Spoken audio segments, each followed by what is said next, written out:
Ljubljeni Isuse, blagoslovi ovaj narod i sve sportaše naše, posebno sada našu Repku. Ma što god bilo, oni su već vratili naš hrvatski ponos. Ma što god se dogodilo, neka idu dalje i nekih tvoja ruka vodi. Blagoslovi svaki korak njihov, njihovo junačko srce, njihove obitelji, djecu, dom.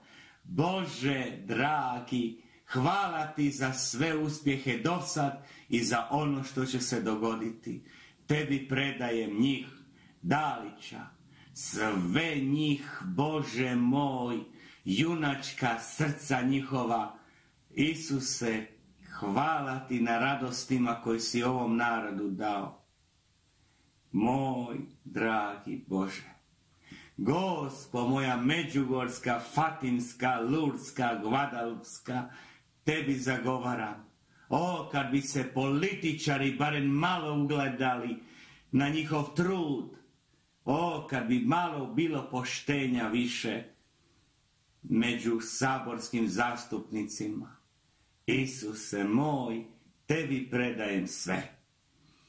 Ti nas sada vodi i ti povrati ono dostojanstvo i onaj nacionalni ponos koji nam toliko treba. O, tako nam treba.